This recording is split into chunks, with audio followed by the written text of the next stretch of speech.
just, totally. Do you know what it is? She has no inhibition, I guess. She has no, like, conscience. There's nothing in there. She thinks she has a thought and she's like, I'm going to act on that. Yeah.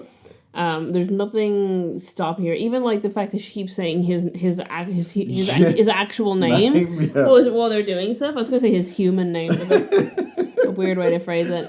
But she keeps calling him Frank while they're whatever. Yeah. And he's like, stop saying that. And she's like, stop saying what, Frank? I was like, oh my god. There's no filter. Yeah. And it's not just in her words, in her actions, and and that's why she literally like can't stop herself from like going to extremes and hurting people, and then also that plays into the assault scene. That's why she's like, she goes full ham on it. But it's just the fact that that's like supposed to be a jokey thing is not great. Yeah. Because you could still have the scene and make it clear that like actually like this is him realizing that she's a real psychopath, that she doesn't have control over her actions, or that she doesn't want to control her actions, whatever. But instead it's like, haha, funny, and then immediately forgotten, and they go to save his wife. Yeah. I would have to say Kick-Ass also has like a really ridiculous throwaway sex scene that's just in the movie for no reason. Yeah, at least it's consenting. Yeah, it's consenting. But it's very weird. It's very weird that they like spend the night together after, obviously spoilers, after he reveals himself to be Kick-Ass to the girl who thought he was gay, and they were like spending time together. And she's fine with it almost instantly, which is bizarre. And then they're like hanging out in the comic book shop, and then they have sex next to a dumpster at the fire exit. Yeah. And you're like, why is this scene in the movie? It's so dumb. There's no reason for it. No. It's not artistic like in Watchmen or, I think that scene's actually really great for some, like in a 90% weird movie. I should really watch it. Watchmen came out around this time as well. Yeah, because there was a big like, I think the studios, all the production studios were like, shit, let's get. Yeah, I think it was like when shotgun MCU started. Effect, like when the MCU started to kick everything off, and they were like, oh shit, this is successful. It was like every studio wanted a superhero franchise. Kick-Ass did become a franchise, right? I've never seen the sequel. You haven't seen the sequel? No. Oh, okay. Is Red Mist the villain in it? Yes. Okay, because I was thinking when we get like towards the end of Kick-Ass, the thought that occurred to me is that this film feels like it's less about Kick-Ass and more of a villain origin story for Red Mist. Like the whole film is a villain origin story for Red Mist. So I was like, he better be the villain in the second one, otherwise, like, what? That's a waste of a whole movie that they just turned into like. It's literally a villain origin story. Yeah. Yeah, it's your dad being the guy you want to envy, like, look up to, and then he gets fired out of a window by a bazooka and exploded. Yeah. Well, this guy that you thought was your friend. Yeah. But really didn't care about you when it came down to it. Yeah. It's, yeah, Kick-Ass is just overall a better movie. Holds up a lot better. Yeah. Still, and the violence is a little bit more fun rather than visceral. Right. Because I like there's a lot of like head explosions in it. Yeah, there's far more gun violence and people getting killed, but like a bullet hitting somebody and them falling over and being dead is a little bit less violent than someone smashing someone's head in repeatedly with a wrench. No, I mean Super really goes for the hyper violent aspect. That's really what it's doing. Because even though like obviously spoilers again, Libby's death, like Bolty's death, is horrific. Yeah. Because she goes full like X-23 on it. Yeah, but there's kind of foreshadowing to it to some extent, because they keep emphasizing the height difference between them. Yeah. And then like they both get shot at the same range. Yeah. And he takes it in the chest. Yeah. And like, but I mean, if you're thinking about it, you're like, shit, her face is at his chest height. Yeah. So then when you see her, it's like literally half her face blown off. Yeah. Which is horrific. But it's but it's also so abrupt. Yeah, it really is. Because they make a big deal about it going and buying like actual body armor and stuff, and I think that's one of the like great scenes in Kick-Ass is just like Mindy's training to be Hit Girl is literally wherever the hell they are, like in the docks, and just Nicolas Cage shooting her on the premise that he will take her bowling afterwards. Yeah, and it's what they're training for, so that she won't be scared when someone else points a gun at her, because he's like, someone else will point a gun at you. Yeah. And so she, it's so that she is prepared for that, which makes sense. If you're going into vigilante justice. Yeah. They're the most prepared of everyone in both movies. Yeah. They're the only ones who are actually prepared for anything. And that's because his background is that he's a cop. Yeah. He was a cop. He was a cop, went to prison. Yeah, he got framed, went to prison. So he's both a cop and someone who's come out of prison. Yeah. So he knows what he's talking about. Whereas, both Kick-Ass and Red Bolt... Crimson Bolt have no planning when they go into it first. They just they're like, I'm going to put on this costume and I'm going to go out and wait around to fight crime, whatever. And I mean, to some extent, Kick-Ass does a little bit of something because he tries to teach himself parkour. Yeah. Whereas Crimson Bolt is just sitting behind a dumpster waiting for a crime to happen. Yeah. And then they both kind of get the shit kicked out of them the first time they try to fight crime. At which point, Crimson Bolt is like, oh, I need a weapon. Yeah. And Kick-Ass gets hit by a car and goes to the hospital and gets all his bones replaced with metal. It looks like Wolverine. And messes up his nerve endings so he can't, feel pain. And then, which is the weird, disbelief thing, because, that's the thing about superheroes. They're always super. And there's very little... in the way of media. I think probably... because, I think the big problem was the 80s, 90s action movies, where people would just walk off stuff that would be like, oh shit, I need to go to the hospital now. You know what I mean? Yeah.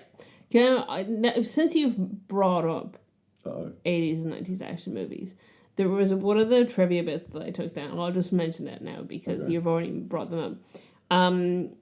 The role that Kevin Bacon plays in Super was not supposed to be Kevin Bacon first. Okay. It was written for Jean-Claude Van Damme. Which explains why his name is Jacques, which is a French name. Yeah. He was supposed to be Jean-Claude Van Damme, but apparently he was really hard to work with, and that doesn't surprise me. And basically, James Gunn said that he couldn't risk working with someone with that kind of personality on the thing, and then they replaced him with Kevin Bacon last minute. But it was supposed to be Jean-Claude Van Damme. Because with the placement of Kevin Bacon, it is such a Guardians of the Galaxy, pre-casting. There's so many people from the Guardian series that are in there. I mean, one of them is Sean Gunn, who is James Gunn's brother, so that makes sense. Yeah, and James Gunn plays... something the weird Nathan Fillion. Oh my god, I'd forgotten about it. Yeah, because again, Nathan Fillion's in Guardians 3. James Gunn plays this devil that comes and tempts high schoolers in a TV show. Yeah, we should specify within the universe of the thing. Yeah. And then the other one is the MCU. Because you get two fucking Quicksilvers in the same movie together. Yeah, true. You get two Quicksilvers. Yeah, because I was going to say Michael Rooker as well in Super. Yeah. Who plays Yondu. Yeah. In Guardians.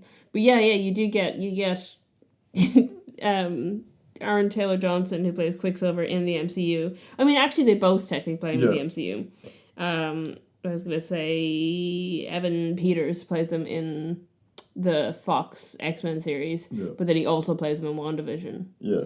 And also now Fox has been bought by Disney, but I don't think that technically makes them MCU retroactively or anything. No. But yeah, so you've got the Fox Quicksilver and the MCU Quicksilver, which is a weird. Yeah, and a movie about superheroes. Yeah, in 2010. Yeah. Because I had totally forgotten Evan Peters was in it. I think I just had no concept of who he was at the time. I mean, I didn't know who Aaron Taylor Johnson was at the time either, but, like, he was the lead in the movie and then went on to do a bunch of other things. So the name, you know, the familiarity stuck with me. That, like, you see him in other things, you're like, oh, that's kick-ass. Yeah. Whereas Evan Peters, like, has been in a bunch of things more recently, but I feel like there was a big gap for him, or at least in terms of well-known films. Yeah. Or big roles. That scene is so fantastic. The Quicksilver scene in the X-Men? Yeah. Yeah. Yeah.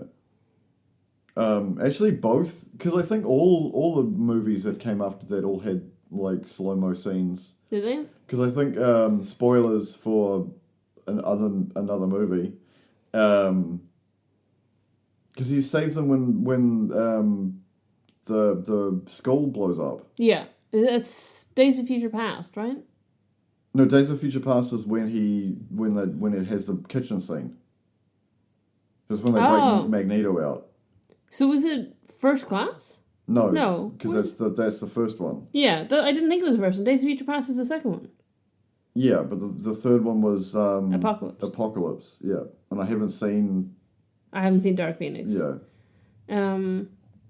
But I thought it was Days of Future Past, the one where he. No, it's the kitchen scene. Saves them from the school. What's the one for the school then? I'm pretty sure it's Apocalypse. Oh, so that one came second? Well, it's the fourth movie, yeah. Third movie? Fourth. What's the third one? That's a good question. What is the third one? No, so it's First Class, and then is it? No, it doesn't. Is that right? Days of Future Past is the second one. Yeah, that's what I said. Bizarre, isn't it? Now you're just confusing me. I'm confused myself. Okay, so First Class, Days of Future Past, Apocalypse, Dark Phoenix. Oh, okay. There was only 4. It felt like. No, because it was originally like a trilogy, and then they made Dark Phoenix afterwards. Days of Future Past is such a good movie. Kevin Bacon's also in the X-Men movies, yeah. Movie, yeah. What are you looking at? I'm going to look up the Quicksilver slow-mo house rescue scene. You're just going to watch a video? No, I'm not going to. I'm going to figure out what movie it's in. Days of Future Past! It's Days... No, it's not. It's literally Days of Future Past. That movie has 2 Quicksilver scenes in it. Possibly. It's Days of Future Past. So what was the kitchen one you want? The kitchen one's when they break Magneto out. Kitchen scene.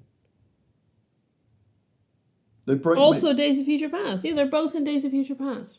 That's so weird. Can I just say that the phrase Days of Future Past sounds so weird to me now because I've said it so many times? Are you going to put a rogue cut at the end of it? Rogue cut? Yeah. No. It's when they brought Anna Paquin in. Because She's it makes sense. Yeah. Anyway, Evan Peters was a great Quicksilver. Maybe controversial opinion, Evan Peters is a better Quicksilver than Aaron Taylor Johnson. Well, he didn't get a chance.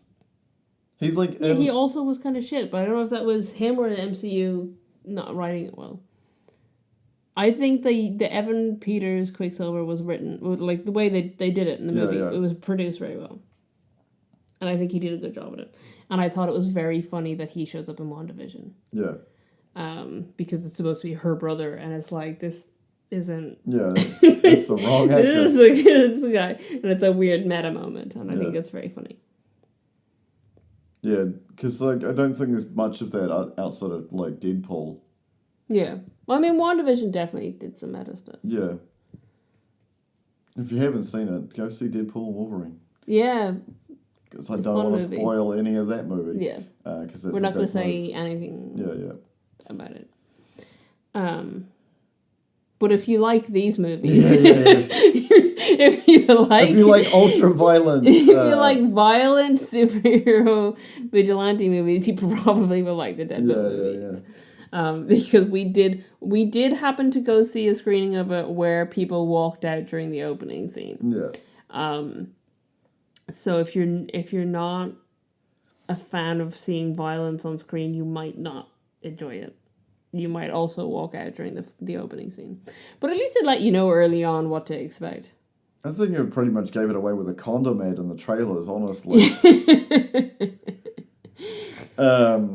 Yeah, that whole sequence IRL was very bizarre. It weirded me out a little bit because it's what, people leaving? Yeah, the cinema. Because most people know what they're getting into these days. I mean, the weirdest thing about it for me was that this is the third movie in a trilogy. So, like, did they not see the first two? Like, if you've seen the first two, that opening sequence isn't shocking. Yeah. You know? So did they not see the first two? Did they, like, what did they think they were going to see? And also, like, I can say I booked tickets online to see for that screening.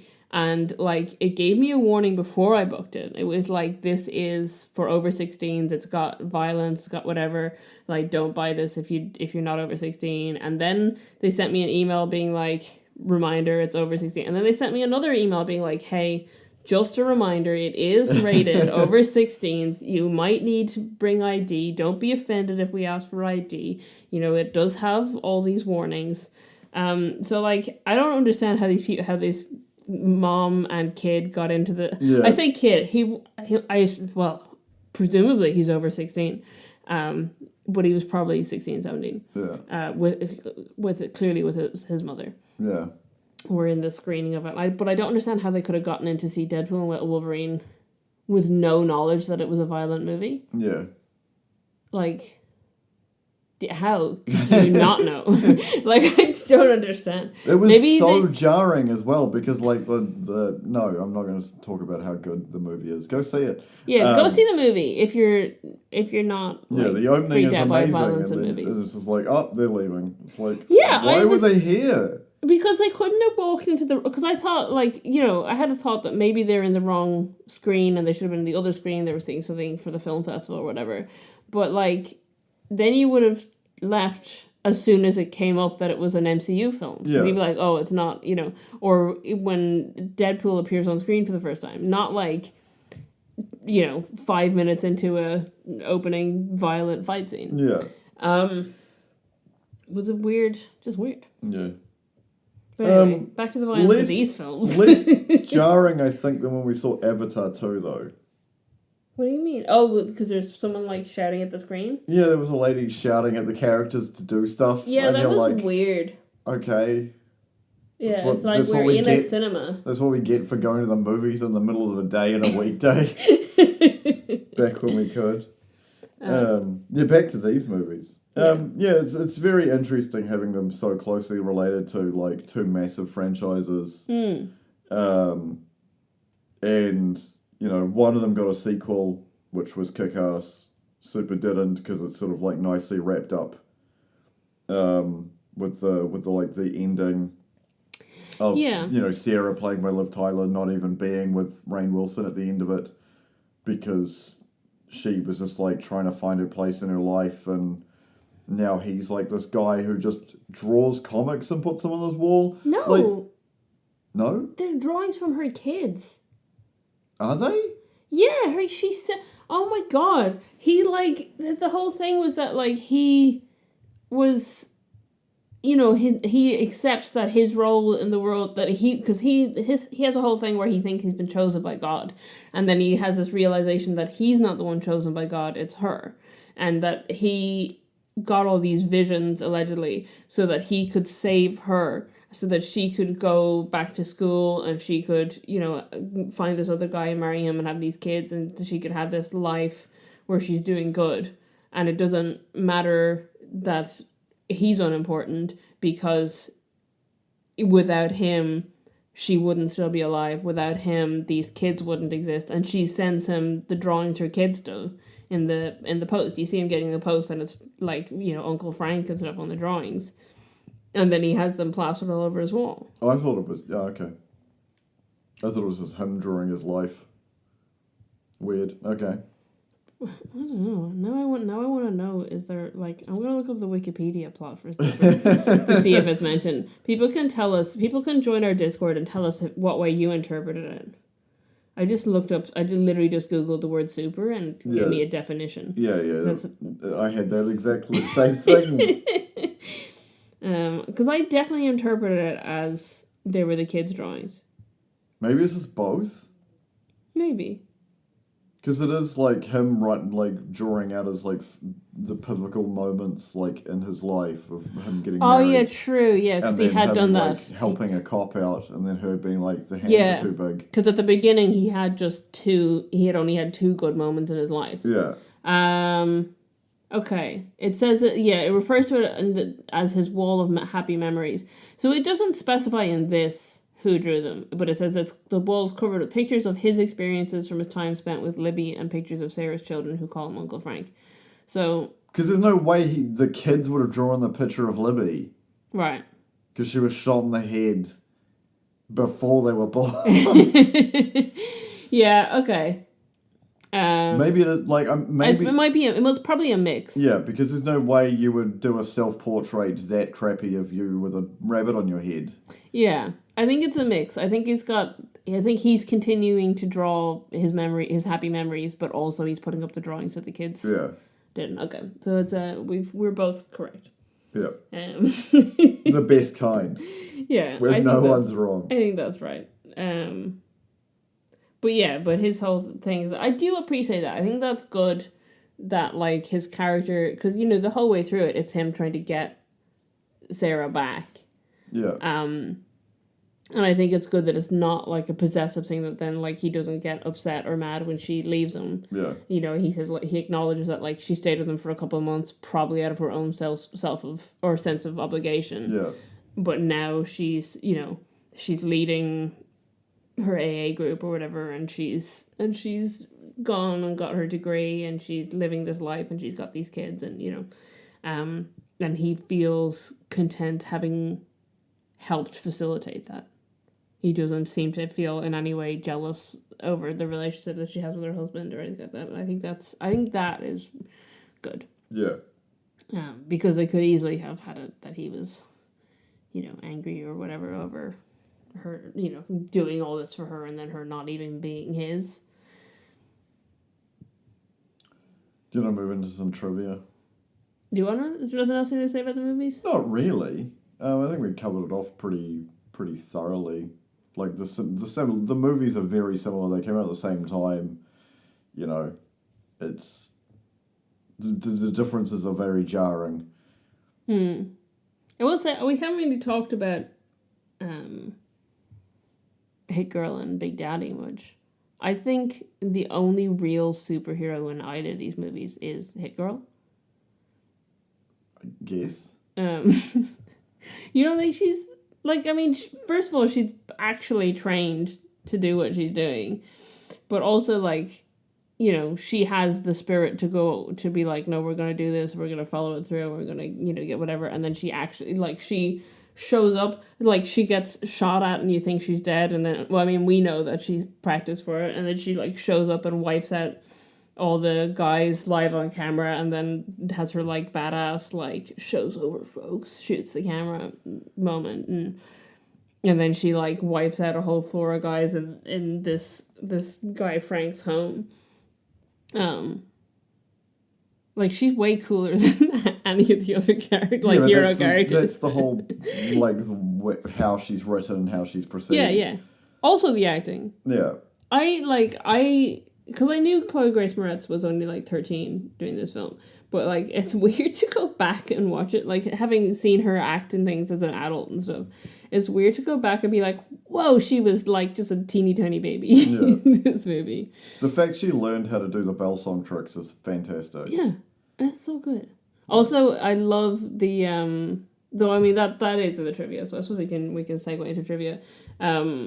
The Big Daddy like part of how he disguises his identity while he's in character as This Big Daddy. increases length of his mustache. Yeah, because he has, as Damon, he has a mustache, and then as Big Daddy, he just has a bigger mustache. Yeah.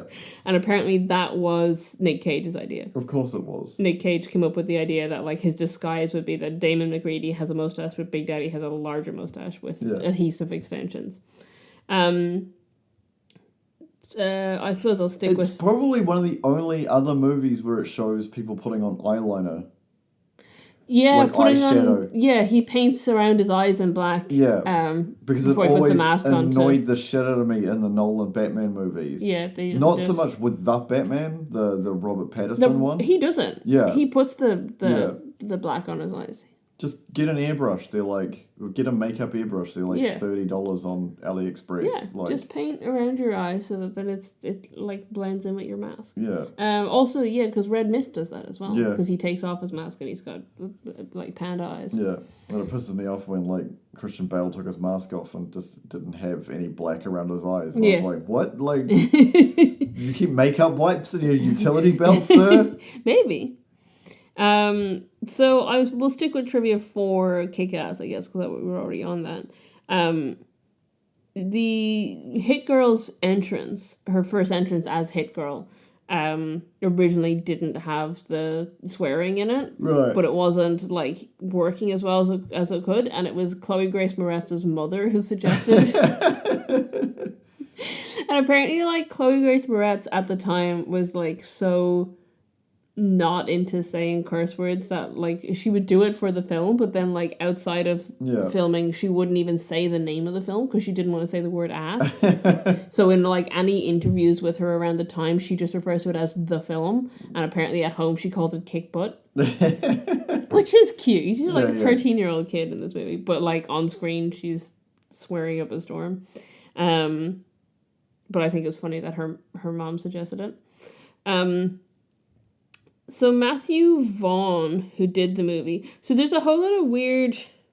I think Matthew Vaughn, who directed the movie, was originally supposed to direct the first Thor movie. Oh, okay. And then backed out of it, but he was working with Mark Millar, who wrote Kick-Ass. For ideas on Thor. I think Mark Millar reached out to him with ideas for Thor, and then when Matthew Vaughn was going to make a different superhero movie, he wanted Mark Millar's ideas, and they had I think they just wanted to make a movie together, so they had kind of pitched ideas to they apparently one of their ideas was to do like a sequel to the Bible. I don't know how that would have gone, but then they met each other at the London premiere for Stardust, which Matthew Vaughn also made, and at the premiere for Stardust, Mark Millar pitched his idea for Kick-Ass to Matthew Vaughn, and that's how they ended up making the movie. Matthew Vaughn did the movie for free but put it in his contract that the only condition that he wouldn't be paid in money would be that he gets to keep the Mistmobile at the end of the movie. So he owns that car. He says he finds it too powerful to actually drive it. But that was his payment for writing, directing, producing the film, was that he got to keep the car. And he also had approached a whole load of studios and was rejected by all of them. Largely because apparently a lot of them gave him an ultimatum, and the ultimatum was either get rid of Hit Girl or make her 19. Right. And he was like, no, I'm not going to do that. I'm keeping the 13-year-old in here. Sorry, I just found some trivia. Apparently the two sequels... You're letting me finish the trivia I was saying. Oh, sorry. Okay, continue then. Why? What's the point? Just continue. So because he got rejected by all the studios, he raised the budget at a dinner party and made the movie independently.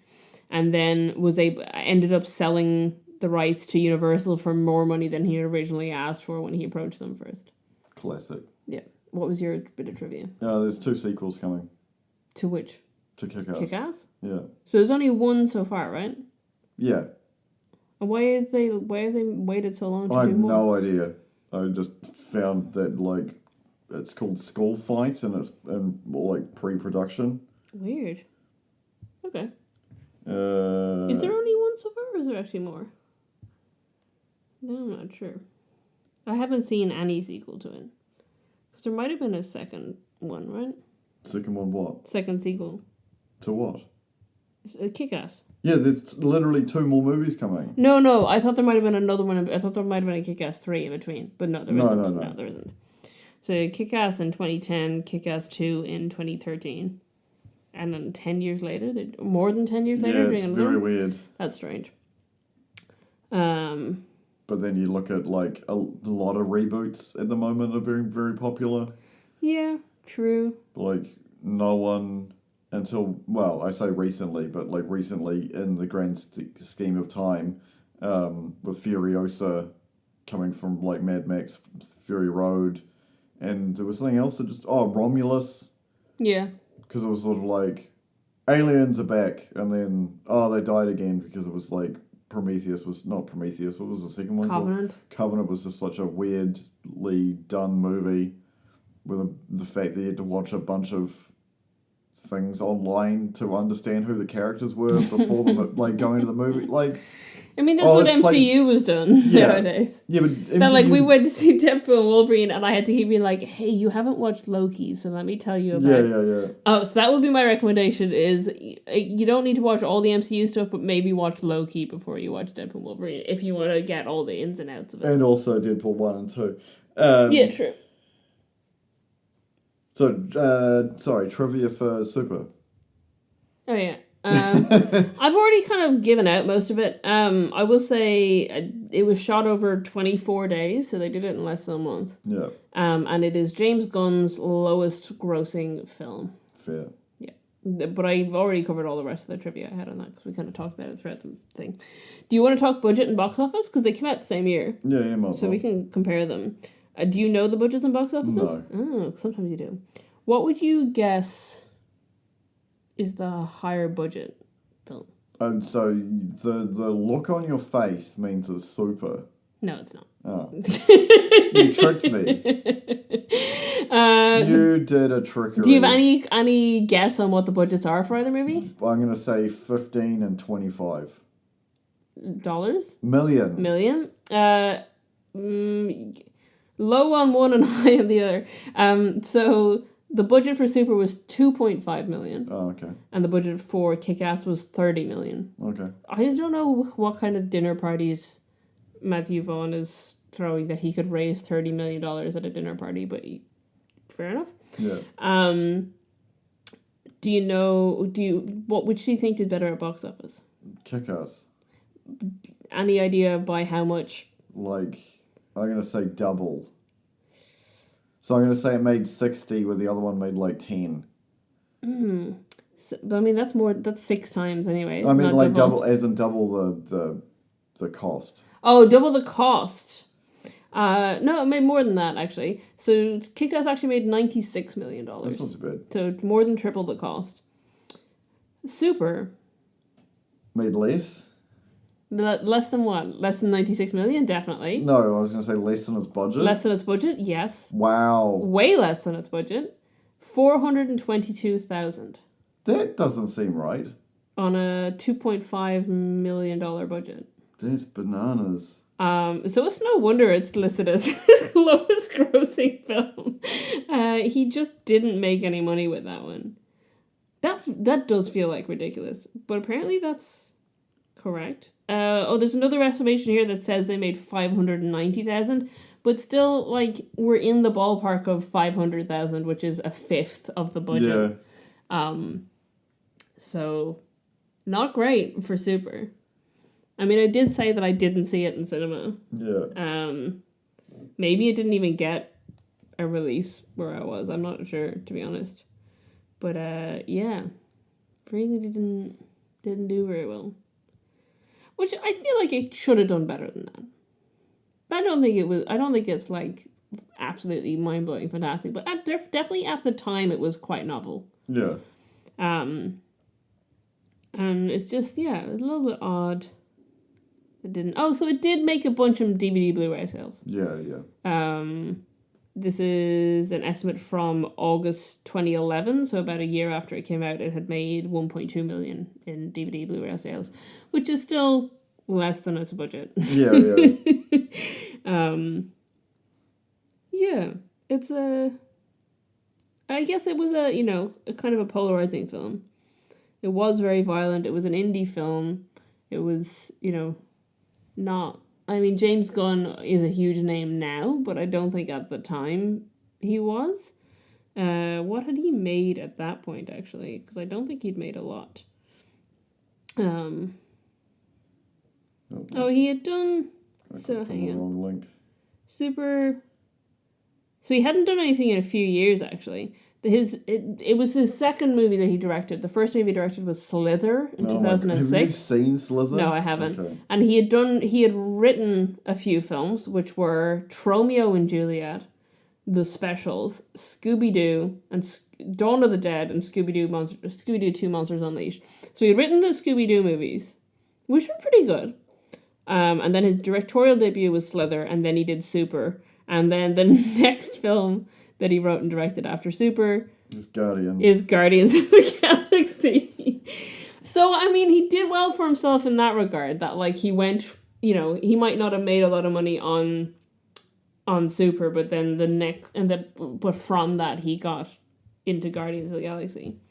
And obviously has made quite a lot of money doing the 3 Guardians movies. It made quite a name for himself nowadays, but like at that point he was nobody. Matthew Vaughn had the only thing he had written and directed at that point was, I think he had directed Layer Cake, but then the only film that he had both written and directed before Kick-Ass was Stardust, which we've already covered on the podcast. I really like Stardust. But he's made a whole load of things since then as well. I can't remember what they were. I did look at a list earlier of what Matthew Vaughn had done.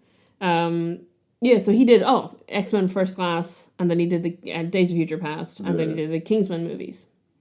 So he did Kingsman Secret Service, Golden Circle, and The Kingsman, and he also directed and produced Argylle, which we've seen relatively recently as well. So, I mean, they've both gone on to make pretty decent names for themselves, I think, in the meantime. I feel like Matthew Vaughn was a bigger name at the time than James Gunn, but, like, still hadn't done a lot. Yeah. But he wrote and directed X-Men First Class, and then he wrote the story, but not the script for Days of Future Past, and he didn't direct it, but he produced it. And then he wrote, directed, and produced the 3 Kingsman movies.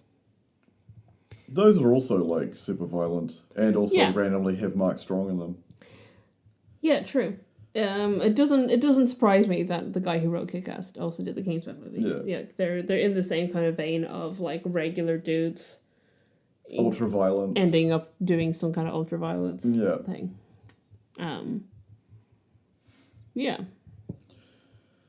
If you want to find us online to listen to more of our podcasts because you've randomly stumbled across this, go to our website at takes2.co.nz, and you can find everything there with our RSS feed and all links to wherever you can listen to a podcast, to our YouTube channel, and links to our Discord, but those will be in the show notes. I always say comments and get frowned at. I don't think you've ever said comments. I don't... Oh, okay. I think you said in the description. Maybe normally, the description. You're used to like videos. I mean, on YouTube it's in the description. Yeah, true. So thank you for listening to our episode about Super and Kick-Ass. Let us know your thoughts by reviewing us, or joining our Discord, or leaving a comment wherever you watch this or listen to this. All right. Goodbye. Bye.